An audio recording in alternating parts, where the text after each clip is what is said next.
தூத்துக்குடி மாவட்டம் திருச்செந்தூர் காவலர் குடியிருப்பில் கடந்த ஒரு மாதத்திற்கும் மேலாக குடிநீர் வராததால் அங்கு குடியிருப்பவர்கள் பாதிக்கப்பட்டுள்ளனர். தமிழ்நாடு வீட்டு வசதி கழகம் சார்பில் திருச்செந்தூரில் காவலர் குடியிருப்பு உள்ளது. இந்த குடியிருப்புக்கு வரும் தண்ணீர் குழாயில் வட்டாட்சியர் அலுவலகம் அருகே உடைப்பு ஏற்பட்டுள்ளது என்றும் கடந்த ஒரு மாதமாக உடைப்பு சரி செய்யப்படவில்லை என்றும் பாதிக்கப்பட்டவர்கள் தெரிவித்துள்ளனர். இதுகுறித்து பேரூராட்சியில் புகார் தெரிவித்தும் எந்த நடவடிக்கையும் எடுக்கப்படவில்லை என கூறப்படுகிறது.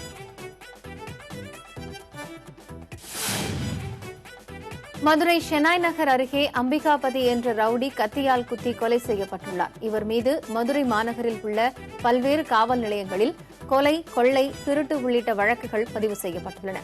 தகவல் அறிந்து வந்த மதிச்சியம் காவல்துறையினர் உடலை கைப்பற்றி பிரேத பரிசோதனைக்காக மதுரை அரசு மருத்துவமனைக்கு அனுப்பி வைத்தனர். மேலும் மோப்பநாய் மற்றும் நிபுணர்களை வரவழைத்து தடயங்களும் சேகரிக்கப்பட்டன. தப்பியோடிய நபர்களை காவல்துறையினர் தேடி வருகின்றனர்.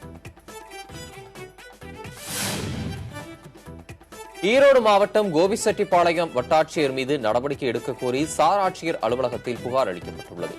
அந்த மனுவில் குறிப்பிட்ட சமூகத்தைச் சேர்ந்த தங்களை வட்டாட்சியர் மாசிலாமணி தகாத வார்த்தைகளால் திட்டியும் இழிவுபடுத்தி பேசியதாகவும் கூறப்பட்டுள்ளது. மொடச்சூர் கிராமத்தில் கோவில் நிலம் தொடர்பாக இருதரப்பினருக்கிடையே நடைபெற்ற பேச்சுவார்த்தையில் வட்டாட்சியர் ஒருதலைபட்சமாக நடந்து கொண்டதாகவும் இதனால் அவர் மீது உரிய நடவடிக்கை எடுக்க வேண்டும் எனவும் அதில் குறிப்பிடப்பட்டுள்ளது. மேலும் மாசிலாமணி மீது பல்வேறு புகார்கள் உள்ளபோதும் மாவட்ட வருவாய் அலுவலருக்கு நெருக்கமானவர் என்பதால் நடவடிக்கை எடுக்க மாவட்ட நிர்வாகம் தயக்கம் காட்டி வருவதாகவும் அவர்கள் தெரிவித்தனர். நெல்லை மாநகராட்சி மேல்நிலைப் பள்ளியில் செயல்பட்டு வரும் கட்டிடப் பணிகளை மாநகராட்சி ஆணையாளர் மற்றும் மேயர் ஆய்வு மேற்கொண்டனர். தமிழகத்தில் பள்ளிகள் வரும் ஜூன் மாதம் 1ஆம் தேதி திறக்கப்படுவதை அடுத்து கல்லணை மகளிர் மேல்நிலைப் பள்ளியில் நடைபெற்று வரும் ஆடிட்டோரியம், புதிய வகுப்பறைகள், கழிப்பறை உள்ளிட்ட கட்டிடப் பணிகளை மாநகராட்சி ஆணையாளர் சிவசுப்பிரமணியன் மற்றும் மாநகர மேயர் புவனேஸ்வரி ஆகியோர் ஆய்வு மேற்கொண்டனர்.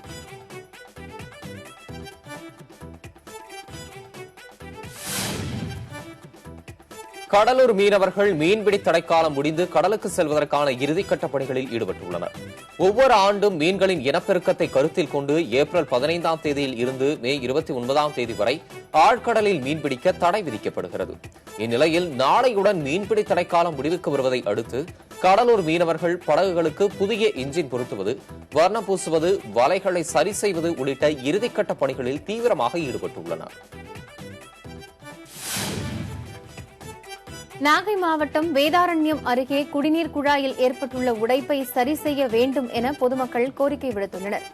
தானிக்கோட்டகம் பிரதான சாலையிலிருந்து தகட்டூர், மருதூர் வடக்கு, மருதூர் தெற்கு போன்ற சுற்றுவட்டார கிராமங்களுக்கு குடிநீர் செல்லும் குழாயில் உடைப்பு ஏற்பட்டுள்ளது. ஒரு மாதத்திற்கு மேலாகியும் உடைப்பு சரி செய்யப்படவில்லை என கூறியுள்ள மக்கள் குடிநீர் வீணாவதை தடுக்க உடனடியாக நடவடிக்கை எடுக்க வேண்டும் என வலியுறுத்தியுள்ளனர். சிவகங்கை மாவட்டம் காரைக்குடியில் உள்ள மத்திய மீன் வேதியியல் ஆராய்ச்சி மையத்தில் ஆற்றல் உற்பத்தி மற்றும் சேமிப்பிற்கான ஆய்வுகள் குறித்த கருத்தரங்கம் நடைபெற்றது. இதில் பல்வேறு மாநிலங்களில் இருந்து விஞ்ஞானிகள் கலந்து கொண்டனர். இதில் உரையாற்றிய விஞ்ஞானிகள் நிரந்தரமான ஆற்றலுக்கு எப்போதுமே சூரியன் முன்னோடியாக திகழ்கிறது என்று தெரிவித்தனர். இந்த கருத்தரங்கில் 150க்கும் மேற்பட்ட ஆராய்ச்சி படிப்பு மாணவர்கள் கலந்து கொண்டு பயன்பெற்றனர். தஞ்சை மாவட்டம் கும்பகோணத்தை அடுத்துள்ள திருவளஞ்சுழி கிராமத்தில் நரிக்குறவர் இன மக்களுக்கு அடிப்படை வசதிகள் செய்து கொடுக்கப்படவில்லை என்ற புகார் எழுந்துள்ளது. சாலை, குடிநீர் உள்ளிட்ட வசதிகள் ஏற்படுத்தி தராததால் மிகுந்த சிரமத்திற்கு ஆளாவதாக நரிக்குறவர் இன மக்கள் கவலை தெரிவித்துள்ளனர்.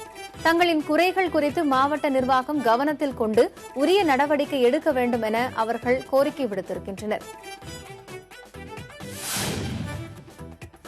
நாகை மாவட்டத்தில் உள்ள பள்ளிகளுக்கான விலையில்லா புத்தகங்கள் அனுப்பும் பணி நடைபெற்று வருகிறது. பள்ளிகள் வரும் 1ஆம் தேதி துவங்க உள்ளதை அடுத்து முதல் பருவத்திற்கான பாடநூல்களை பள்ளிகளுக்கு அனுப்பி வைக்கும் பணி துவங்கியுள்ளது.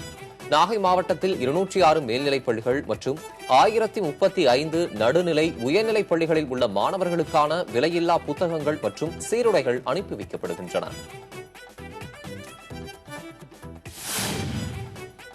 ராமநாதபுரம் மாவட்டம் கமுதியில் இருக்கும் வரலாற்று சின்னமான கமுதிக்கோட்டை தற்போது சமூக விரோதிகளின் கூடாரமாக மாறியிருப்பதாக அங்கு வரும் சுற்றுலா பயணிகள் வருத்தம் தெரிவிக்கின்றனர்.